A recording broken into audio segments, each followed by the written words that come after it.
અમદાવાદના ચાંદખેડામાં બે બાળકીના રહસ્યમય મોતને 10 દિવસ વીતવા છતાં મોતનું કારણ હજુ પણ સ્પષ્ટ થઈ શક્યું નથી। આ કેસમાં પોલીસે મૃતક બાળકીઓના માતા પિતાની પણ પૂછપરછ કરી છે। જો કે આ વાતચીતમાં પણ પોલીસને વધારાની કોઈ જ જાણકારી મળી નથી। હજુ પણ ખીરું આરોગ્ય બાદ બાળકીઓની તબિયત લથડી અને મોત થયાની વાત જ સામે આવી રહી છે। એવામાં પોલીસ હાલ FSL રિપોર્ટની રાહ જોઈ રહી છે। મૃતક બાળકીની માતાને પુત્ર પ્રાપ્તિની ઈચ્છા હતી એવી વાત તેણે પૂછપરછમાં કરી છે। જો કે પોલીસના મતે દરેક પરિવારની જેમ સામાન્ય ઈચ્છા હોય એવી જ ઈચ્છા એમની હતી। એ બાબતમાં પોલીસને હાલ કઈ જ શંકાસ્પદ મળી આવ્યો નથી।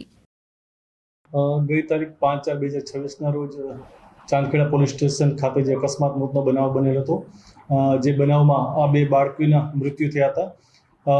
એ બનાવના અનુસંધાને અમે જે મરણજના બાળકીઓ છે તેના જે માતા પિતા હતા વિમલ તેમજ ભાવના, જેમને હોસ્પિટલ ખાતેથી રજા આપી દેવામાં આવેલ છે અને ત્યારબાદ તેઓની પૂછપરછ કરવામાં આવેલ છે, પરંતુ તેઓની પૂછપરછમાં બી હજુ સુધી કોઈ ફળદાયક હકીકત મળેલ નથી।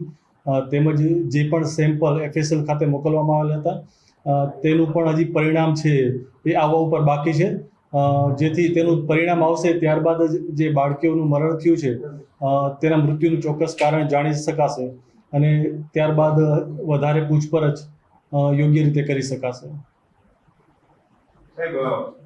બનાવ કેવું શું થાય છે? પહેલા દિવસની જે વાત હતી ખીરા ઉપર ત્યારબાદ અટકી જાય પૂછપરછમાં કોઈ નવી હકીકત અથવા તો કોઈ બંનેમાં નિવેદનમાં કોઈ ફેરફાર સામે આવે?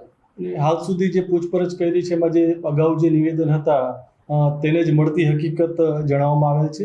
નિવેદનમાં કોઈ ફેરફાર કે જે હોય તેવું જણાતું નથી, તેથી તેમ છતાં બી હજુ વધુ પૂછપરછ ચાલુ છે। ગઈકાલે પણ બપોરે 2 વાગ્યાથી રાત્રિના લેટ સુધી આ પૂછપરછ કરવામાં આવી હતી, પણ જે અગાઉ જે હકીકત હતી એથી કોઈ વિશેષ હકીકત હાલ સુધી તપાસમાં જાણવા મળેલ નથી। આગળની તપાસ શું રહેશે કરતા? આ ગુના કામે હજી આગળ FSL આવે એના ઉપર જ આગળનો નિર્ણય લેવામાં આવશે।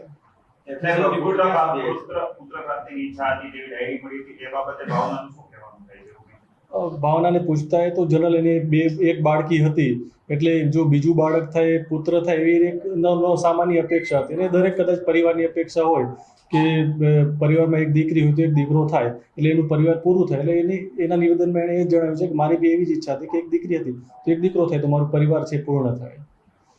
જે બોડીમાંથી જે કન્ટેન્ટ મળી આવ્યા હતા જે બંને માતા પિતાના, તેને લઈને તેમનું ડોક્ટરોનું શું કહેવું છે કે કયા કારણોસર બંને છે તે કન્ટેન્ટ મળ્યા હોય છે, તેને કયા કન્ટેન્ટ સામે આવ્યા જીંક અને કેલ્શિયમ એને શું? આ બાબતે હજી બાળકીઓના હજી જે અહેવાલ છે FSL આવવાનો બાકી છે, એટલે જ્યારે બધા અહેવાલ ભેગા થશે ત્યારબાદ જ આ બધી જે ફાઇલ છે એને કમ્પાઇલ કરી અને ડોક્ટરશ્રીનો અભિપ્રાય લેવામાં આવશે।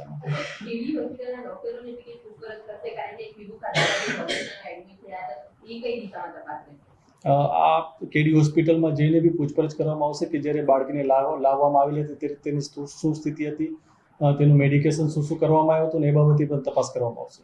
સાહેબ, FSL રિપોર્ટ એક્ચ્યુઅલ ક્યાં સુધી આવી શકશે? FSL રિપોર્ટમાં હજી કદાચ 2 થી 3 દિવસનો સમય લાગી શકે એવું છે।